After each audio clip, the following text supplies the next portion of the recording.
Seja bem-vindo ao mini curso de lucro real. Agora é alto nível.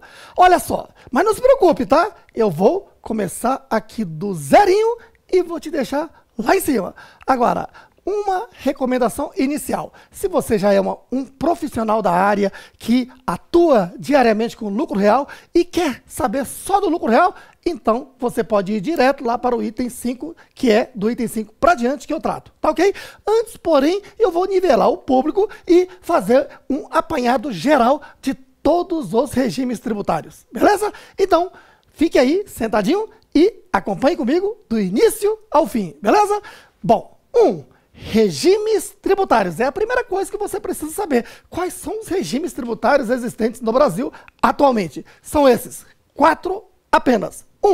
Simples Nacional, que eu vou usar aqui no quadro daqui por diante, simplesmente a sigla SN. Mas não se preocupe, eu uso o termo Simples Nacional e escrevo SN, tá bom?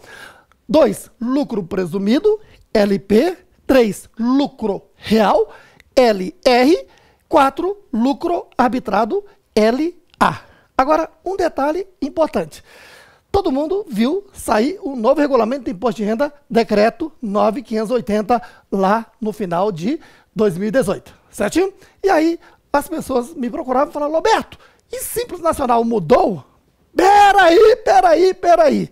Veja, regulamento de imposto de renda é só um decreto do Poder Executivo. Ele não muda nenhuma lei.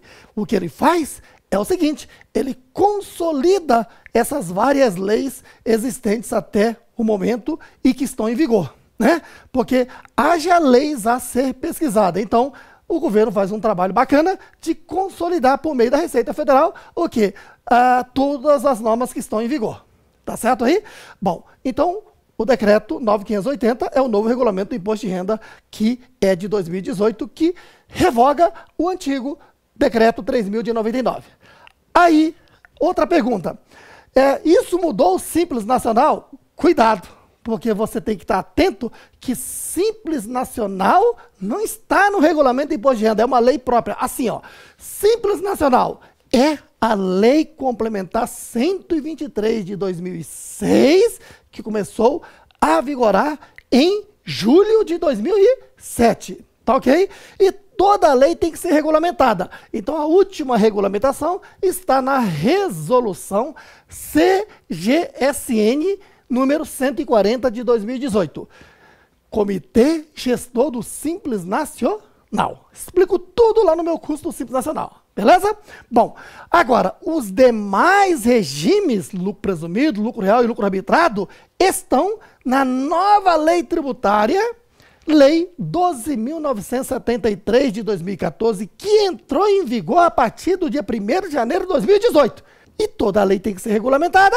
Esta é regulamentada pela Instrução Normativa da Receita Federal do Brasil e não dos Comitê Gestor do Simples Nacional, tá bom? Então é a Receita Federal que regulamenta por meio da Instrução 1700 de 2017, tá bom? Bom, e essa lei e essa instrução já estão no decreto 3.580 de 2018, que é o novo regulamento do imposto de renda. Um detalhe, se você quer saber mais sobre o decreto 3.580 de 2018, procure aí no YouTube, que eu coloquei lá uma coisa muito bacana. Eu pedi para organizar esse decreto, que é muito grande, não é isso? Que para que você tenha aí um material na forma de livro, com capa, com índice, tudo organizado, para que você possa imprimir ou guardar o PDF para seu uso, tá ok? E lá eu fiz um vídeo esclarecendo muito mais sobre o que é o decreto 9.580 de 2018, novo regulamento do imposto de renda, tá bom? Vamos à aula então agora. Item 2. Regimes tributários conforme o porte. Por que o porte? Veja, quando estamos estudando a legislação tributária do Simples Nacional, do lucro presumido, do lucro real, você tem N situações de proibições, né? Por exemplo, está proibido optar pelo Simples Nacional e lucro presumido, bancos e instituições financeiras. Por quê? Porque são empresas que naturalmente faturam muito. Também estão proibidos de optar pelo Simples Nacional uma pessoa jurídica que tenha outra pessoa jurídica como sócia e assim por diante. Tá ok? Mas a parte mais importante está no porte, na sua receita. Tá ok? De acordo com o tamanho da receita, tributa-se mais. Essa é a ideia. Por isso, temos, em primeiro lugar, o Simples Nacional, que de todos os regimes, teoricamente, é o mais barato. Tá ok? Ou deveria ser. Então, no Simples Nacional, nós temos o porte microempresa e o porte empresa de pequeno porte. Assim, microempresa é aquela que teve receita bruta de até R$360 mil ao ano, que dividido por 12 dá média de R$30 mil ao mês, para você ter uma ideia, tá bom? A empresa de pequeno porte é aquela que teve receita bruta acima de 360 mil ao ano, mas não superior a 4.800.000 ao ano. Isso já atualizado desde 1º de janeiro de 2018 para cá, que dividido por 12 dá média de R$400 mil ao mês, para você ter uma ideia, tá bom? Agora, outro ponto importante é que quando se fala em receita bruta aqui, estamos falando da receita da atividade fim. Como assim? Se a empresa vende mercadorias, é só somar a nota fiscal de vendas do mês, tá ok? Se a empresa presta serviço, é só somar a nota fiscal de prestação de serviço. Agora, não vão entrar as demais receitas, como receita de aplicação financeira, desconto obtido, ganho de capital e etc. Tá bom? Agora, lucro presumido. Se a empresa tem receita bruta acima de 4.800.000, não dá mais para ficar no Simples Nacional. Então ela pode ir, por exemplo, para o lucro presumido, porque no lucro presumido pode-se optar a empresa que tem receita total de até 78 milhões ao ano, que dividido por 12 dá média de 6.500.000 para você ter uma ideia. Tá ok? Agora preste atenção que aqui não é receita bruta, eu estou falando aqui de receita o quê? Total, tá ok? Aqui entram todas as receitas. Aí, somado receita da atividade fim, mais as demais receitas como aplicação financeira, desconto obtido, ganho de capital, receita de aluguel, entram todas, tá bom? Bom, essa é a média, a empresa, na verdade. E se a empresa tem receita total acima de 78 milhões, é grande empresa e ela só pode estar no lucro real, obrigatoriamente. Tá ok? Agora, detalhe, veja que eu coloquei um asterisco aqui no lucro arbitrado. Por quê? Porque o lucro arbitrado é um regime excepcional. Até aqui eu tenho os regimes tributários normais, tá bom? O lucro arbitrado é um regime tributário? É. No entanto, um regime tributário o quê? Excepcional. Como assim? Pelo seguinte, ó, pela regra, pela lei, lucro arbitrado é o caso de uma empresa que descumpriu obrigações tributárias. Tá aqui, ó. Por descumprimento de obrigações tributárias, principal e ou acessórias, há o arbitramento de ofício e o arbitramento voluntário. Eu te esclareço. Veja, o que é a obrigação principal lá no direito tributário? Calcular e recolher o tributo, o principal, tá bom? O que são obrigações acessórias? As demais obrigações previstas em lei, como obrigação de emitir a nota fiscal, obrigação de manter em dia a escrituração fiscal, obrigação de manter em dia a escrituração contábil, obrigação de prestar informações ao fisco, obrigação de enviar o SPED e assim por diante, tá bom? Bom, então, uma empresa que tem esse tipo de descumprimento, de repente o auditor da Receita Federal descobre e vai o quê? Autuar a empresa e ainda fazer o arbitramento tributário para levantar o que ela deve. E aí é perigoso porque há várias formas de estimar o faturamento da empresa. Então, pode estimar esse faturamento da empresa que, de repente, está escondido, por meio da folha de salário, por meio do aluguel que paga e tantas outras coisas. O capital investido, por exemplo. Tá bom? Agora, no arbitramento voluntário, tá aí. Às vezes, o empresário arriscou-se, não recolheu tributo nenhum, ou não emitiu nota fiscal, está com aquela pulga atrás da orelha e não consegue dormir, então o profissional da contabilidade pode fazer o arbitramento voluntário, que é nada mais, nada menos do que calcular o imposto de renda com base no lucro presumido acrescido de 20%.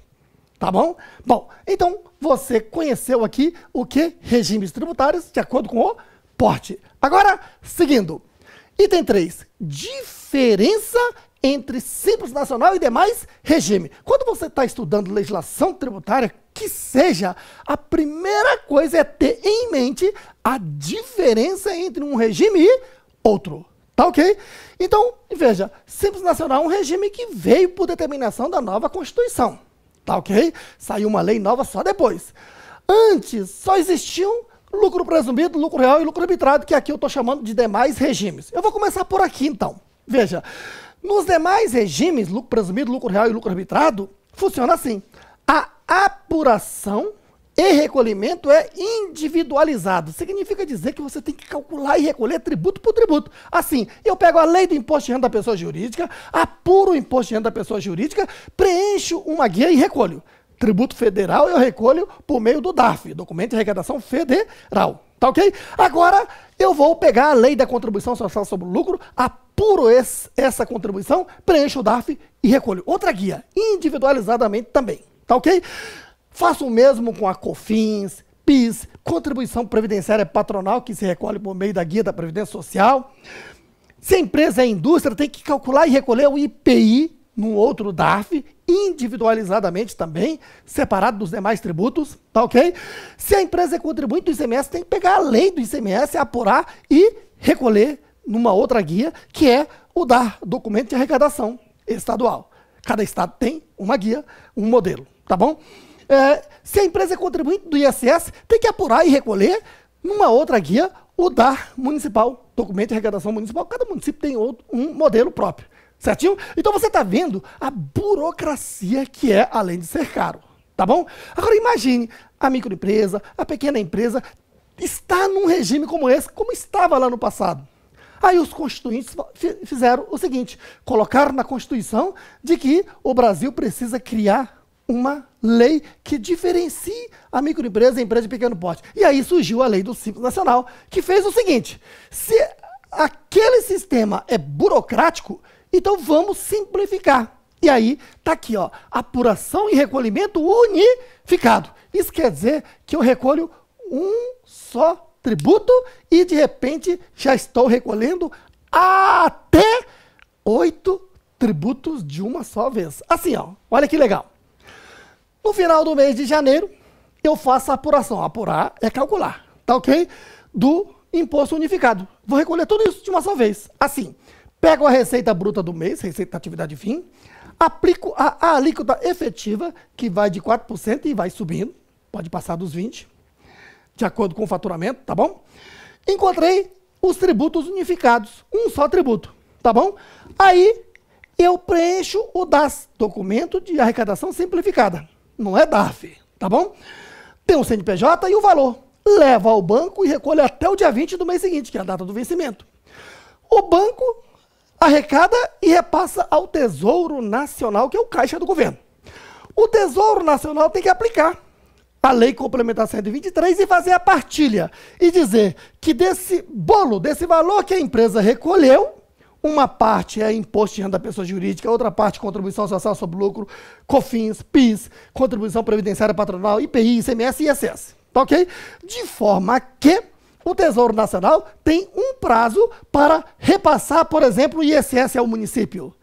Tem outro prazo para repassar o ICMS ao Estado. Tem outro prazo para repassar, por exemplo, a contribuição previdenciária patronal para o INSS e assim por diante. Certinho?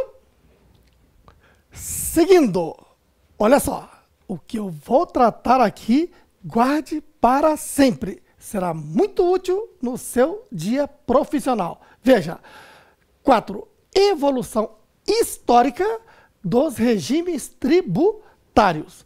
Olha, antes da Constituição Federal de 88, nós tínhamos 3 regimes tributários. Quais? Lucro presumido, lucro real e lucro arbitrado.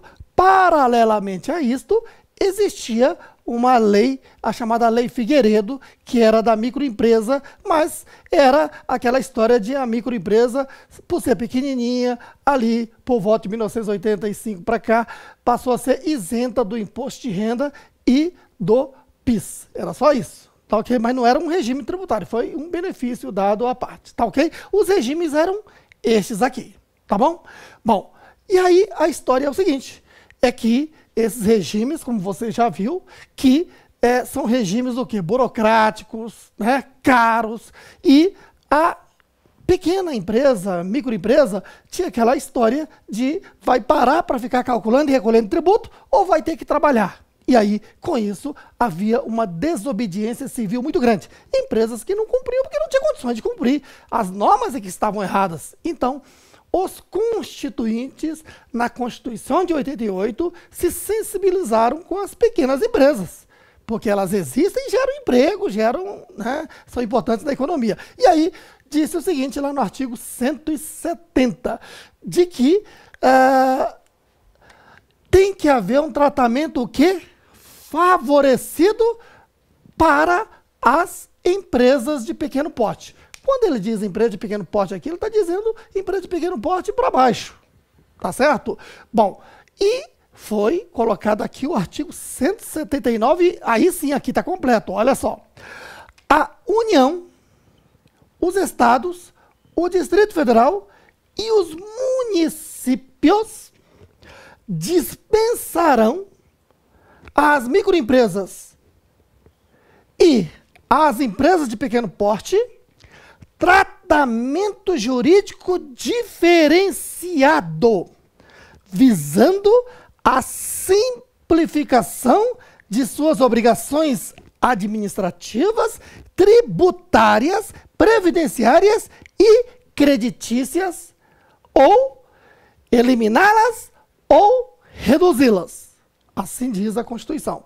Então, quando ele diz dispensarão, não está dizendo que pode dispensar, ele está dizendo que há que se criar uma lei que diferencie a microempresa e a empresa de pequeno porte, principalmente no campo tributário e previdenciário. Por isto é que, veja a interpretação. Diferenciado quer dizer o quê? É que nós tínhamos uma lei do lucro presumido, lucro real e lucro arbitrado. Sempre há uma lei tratando do lucro presumido, lucro real e lucro arbitrado. Beleza? E aí, diferenciar é criar uma outra lei que dê um tratamento o quê? Que simplifique o quê? As obrigações tributárias, previdenciárias, principalmente das micro e pequenas empresas. Então, pronto, está na Constituição que tem que haver uma lei para isto. Demorou. Veja, a Constituição é de 88. Somente aqui em 96, para atender o que está na Constituição, é que veio a Lei Complementar 117, que criou o chamado Simples, que muitos apelidavam de Simples Federal, porque era o que dava para fazer. Uma lei complementar, que é uma lei federal, não é isso? Que simplificou, atendendo à Constituição, o que se pôde. O que se pode? Os tributos federais, ó. Então, passa-se a recolher de forma unificada 6 tributos. Imposto de renda da pessoa jurídica, contribuição social sobre lucro, COFINS, PIS, contribuição previdenciária patronal, INSS patronal e IPI. Quer dizer, os 6 tributos federais agora vão ser recolhidos de forma unificada. Aí você diz, mas e o tributo estadual e o municipal? Bom, não havia aí o quê? Um arquitetamento, por assim dizer, na Constituição de poder, nesta lei complementar, já beneficiar também estados e municípios. Teria que mudar a Constituição. Então, o que se podia fazer é um simples só para o tributo federal. Mas, colocar aqui, de forma facultativa, que os estados, DF e municípios podem aderir ao simples para inclusão do ICMS ou ISS. Então, podem aderir por meio de quê? De convênio. Então, seria necessário o secretário da Fazenda Estadual, por exemplo, sentar com o secretário da Fazenda, secretário da Receita Federal e fazer um convênio para incluir, por exemplo, o ICMS aqui no Simples. Aí foi um bororô só. Os estados e Distrito Federal, bem como os municípios, não aderiram, a grande maioria não. Alguns aderiram. Então, o DF, por exemplo, criou, por meio de lei própria, o Simples Candango. Quer dizer, para a empresa, não estava desburocratizado, não estava simplificado, porque uma empresa do DF recolheria o quê? Os tributos federais no Simples e o tributo do DF num outro Simples chamado Simples Candango. Quer dizer, dois Simples. E passaram a existir vários Simples aí de outros estados e municípios. Tá ok? Então, não funcionou. Não houve adesão. E a Constituição não estava sendo atendida, até mesmo por falha na Constituição. E aí, por isso, evoluindo aqui, veio a Emenda Constitucional número 42 de 2003, aí sim, foi inserido o parágrafo único no artigo 146, que diz o quê? Agora pode. Como assim? Permitiu instituir um regime único de arrecadação de impostos e contribuições da União, Estado, Distrito Federal e municípios por meio de lei complementar. Então, agora está autorizado ao Congresso Nacional aprovar uma lei complementar para que haja recolhimento único dos tributos da esfera da União, Estados e municípios. E depois fazer a partilha. Certo aí? Então, por isso, veio a Lei Complementar 123 de 2006, que revogou a Lei Complementar 117 de 96. Tá ok? Veio resolver esse bororô que eu disse. Tá bom? Como assim? Tá aqui. A Lei Complementar 123 de 2006 criou o Simples Nacional, que na época era apelidada de Super Simples, que incluem não somente os tributos federais, como também o estadual ICMS e o municipal ISS. Assim passamos até o quê? Os 8 tributos que já referimos aqui várias vezes. IRPJ, CSL, COFINS, PIS, Contribuição Previdenciária Patronal, IPI, ICMS e ISS. Tá ok? Então o contribuinte recolhe um só tributo e cabe ao Tesouro Nacional fazer a partilha. Certinho? Aí, um detalhe importante. Em todo esse contexto, tá, ainda existia um probleminha. Quem é menos que microempresa? Como assim? É que lá, por volta ali de 2002, exatamente em 2002, ó, em 2002, veio a Lei Ordinária 10.406, que é o novo Código Civil, certo? E o novo Código Civil está dizendo que o pequeno empresário individual, o menor de todos, por assim dizer. Aí ele já disse assim, ó, pequeno empresário individual é aquela empresa individual, firma individual, né, que tenha receita de até 36 mil.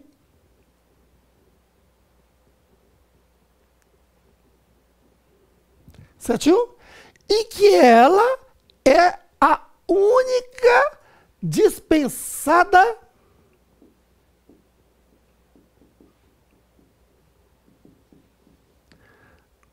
de uma contabilidade.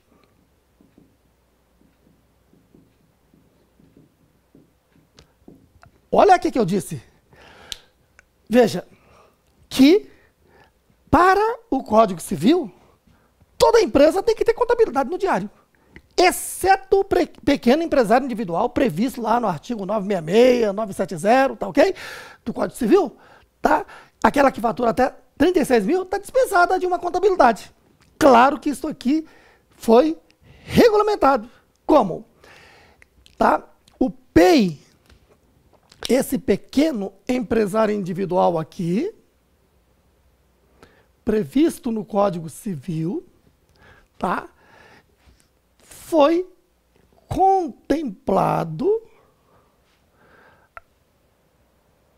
aqui, pela Lei Complementar 123 de 2006, que diz, olha, o pequeno empresário individual é a microempresa. Eu falei, peraí, mas não é isso que o Código Civil quis dizer. Mas a Lei Complementar está chamando de microempresa. Certo? Bom, depois isso foi consertado. Assim, porque você está vendo que quem está no Simples Nacional, microempresa, empresa de pequeno porte, vai recolher. Não é tão simples assim. Eu até brinco. Eu sempre digo o quê? Que o Simples Nacional é tão simples quanto o belo é belo. Ou seja, outros chamam o Simples Nacional de Complexo Nacional, porque a norma é complexa, não precisa ter dúvida disso. Tá ok? E mais, o recolhimento é com base no faturamento, não é isso? E a partir da Lei Complementar 155, que alterou a Lei 123, você ainda tem que calcular a alíquota efetiva, né? Você ainda tem que calcular o fator R em certos casos. Lembra dessa situação que eu explico lá na aula do curso de Simples Nacional e MEI?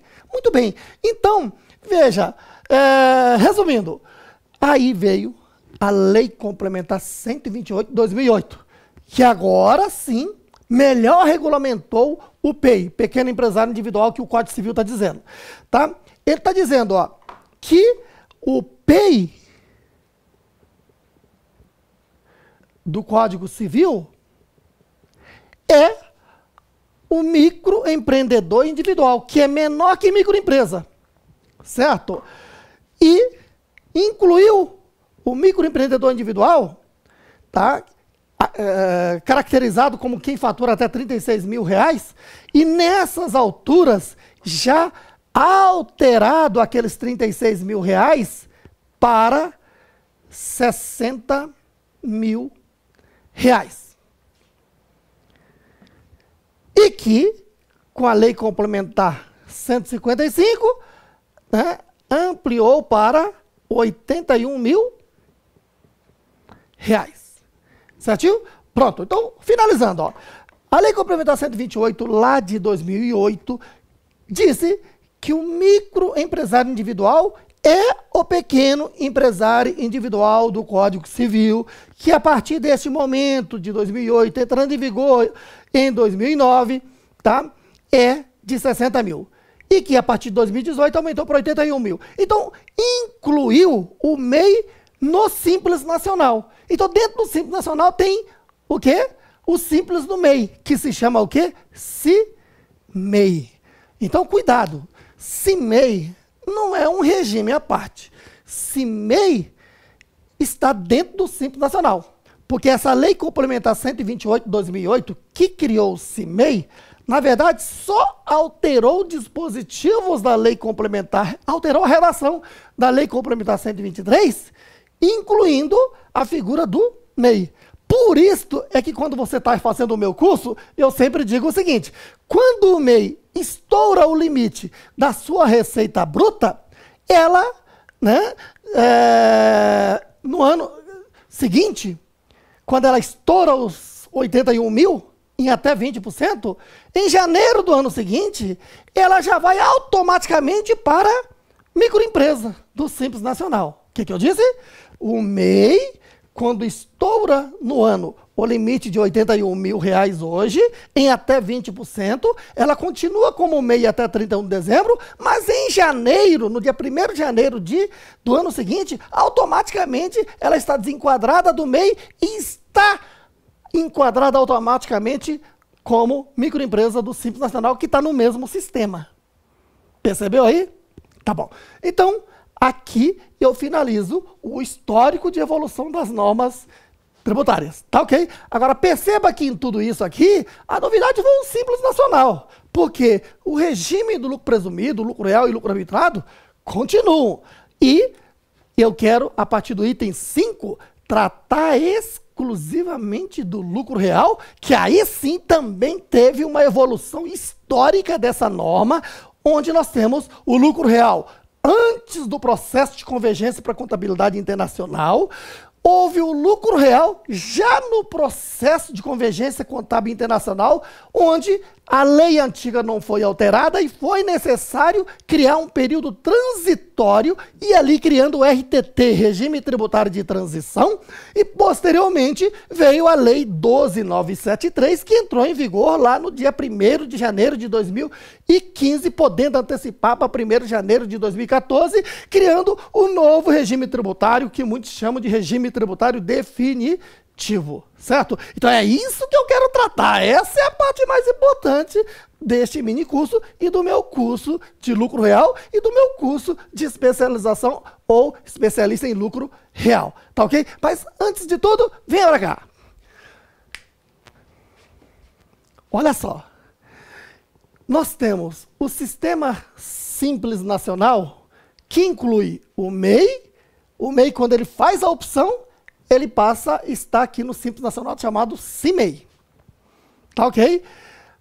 A microempresa e a empresa de pequeno porte, eles só têm diferença na hora de recolher tributo, porque o MEI recolhe valor fixo. Não é isso? 5% do INSS, 5% do salário mínimo de INSS, mais R$ 5,00 de ISS, se for prestador de serviço, e mais R$ 1,00 de ICMS, se for o quê? Vendedor de mercadoria. Certinho? Bom, esse é o MEI. Agora, a microempresa e empresa de pequeno porte passa a ter que recolher o quê? O imposto unificado por meio da sua receita do mês, aplicando uma alíquota efetiva, e quanto maior a receita bruta, maior a contribuição, certo? E aí temos o lucro presumido, que é intermediário entre o simples e o lucro real, que podemos chamar de média empresa, apesar de não estar assim expresso na lei. E o lucro real para grande empresa, e para quem não cumpre nada disso aqui, o lucro arbitrado, de ofício ou voluntariamente. Agora, a lógica constitucional é assim: se você está começando sozinho e fatura até R$ 81.000 de receita bruta, então você começa como microempresário individual. Certinho? Aí você cresceu, se estruturou, já está faturando mais de 81 mil, então, automaticamente o sistema te lança aqui no Simples Nacional Microempresa. Tá ok? Isso se você estourar em até 20%. Se estourar em mais de 20%, você já é excluído. Isso é aquela história longa que existe aqui no nosso curso do Simples Nacional. Tá. Então a ideia é essa: microempresário individual, MEI, 81 mil, cresceu mais, então vai para microempresa até 361 mil, cresceu mais, vai para empresa de pequeno porte, 4.800.000, cresceu mais, vai para lucro presumido, agora receita total de até 78 milhões, e cresceu mais, se tornou uma grande empresa, lucro real, receita total acima de 78 milhões. Agora, não se esqueça que o direito tributário é pró-fisco e não pró-contribuinte. E tem que ser pró-fisco, né? Porque em sendo pró-fisco, o contribuinte só nega, imagine se fosse pró-contribuinte. Tá ok? Mas o preceito é pró-fisco, não é assim? Então, eu sempre lembro dessa brincadeira, ó. Na luta de boxe, acompanhe essa analogia. Existe aqui o peso pesado e o peso leve. Não é isso? O peso leve pode desafiar o peso pesado? Pode. Afinal de contas, o nariz, a cara é dele. Agora, o peso pesado pode desafiar o peso leve? Não, porque é covardia. Certo? Tá bom. A lei tributária funciona exatamente assim. Como assim? Raciocine, quem tem receita, tá, menos de 78 milhões, tá nos chamados regimes com benefícios fiscais. Ela tem um prazo para fazer opção, são opcionais. Agora, o lucro real, que é o regime normal, certinho? Como assim? Se você abre uma empresa, nós contadores sabemos, não é isso? Naquele momento que eletronicamente sai o número do CNPJ, tá certo? Naquele momento, o sistema da Receita Federal joga o contribuinte daquele CNPJ para onde? Para o lucro real. Certinho? Então, repito.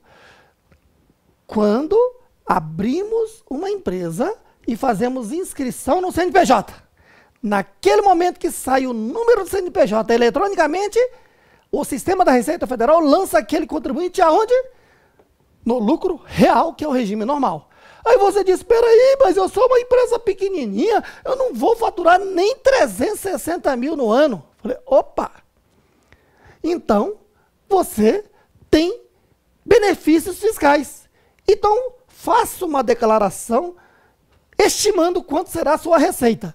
Se você estima que sua receita não ultrapassará 81 mil, você pode optar pelo CIMEI. Agora, você acha que vai faturar acima de 81 mil? Então você pode fazer opção pelo Simples Nacional ME, até 360 mil. Ou você já faz a opção Simples Nacional EPP. Certo aí? Agora, se você acha que fatura acima de 4 milhões e 800 mil no ano, então não opte pelo Simples Nacional e opte pelo lucro presumido. Mas tem um prazo. Tá certo? O MEI, você tem que entrar no portal do empreendedor e fazer a opção pelo microempreendedor individual, já sai o CNPJ, a partir daquele momento você já passa a dever valor fixo e se não recolher vai para a dívida ativa.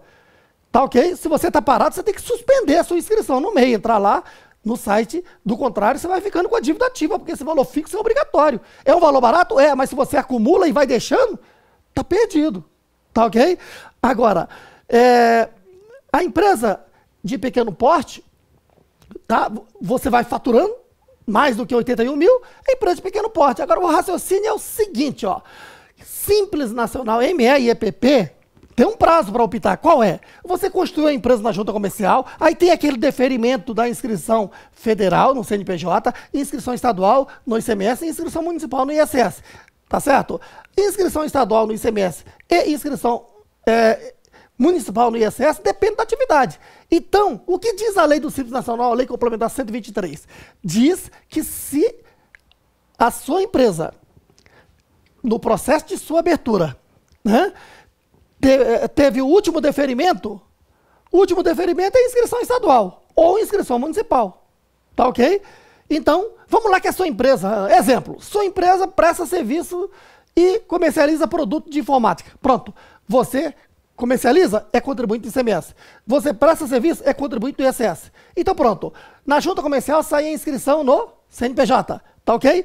Em seguida você vai fazer a inscrição estadual no estado, inscrição no ICMS, e depois inscrição municipal no ISS. Seu último deferimento é a inscrição no ISS, tá certo? Aí, após a inscrição no ISS, que é o último deferimento, você tem 30 dias para fazer a opção pelo Simples Nacional. Quer dizer, é opcional, mas tem prazo. E aí, lembre-se, o que nós falamos no direito. No direito, a lei não espera quem dorme. Então, você tem prazo para optar pelo Simples Nacional. E o lucro presumido? Lucro presumido, o seu prazo é recolher o primeiro imposto de renda. Como o lucro presumido é trimestral, então você tem janeiro, fevereiro e março, primeiro trimestre. Tá ok? E se a empresa foi constituída em janeiro, ou fevereiro, ou março, tem até 30 de abril para optar pelo lucro presumido, recolhendo o DAF do Código do Imposto de Renda do Lucro Presumido. Quer dizer, tem prazo, tá vendo aí? Agora, se você não fez nenhuma dessas opções, você está lá no lucro real. Então, raciocínio, digamos que você tem um barzinho pequenininho, lá de esquina, tá ok? O contador abriu sua empresa e não fez nenhuma opção pelo Simples Nacional, nem lucro presumido. E você nunca pagou nada. Eu te pergunto, que tipo de notificação a Receita Federal vai te enviar no momento futuro aí?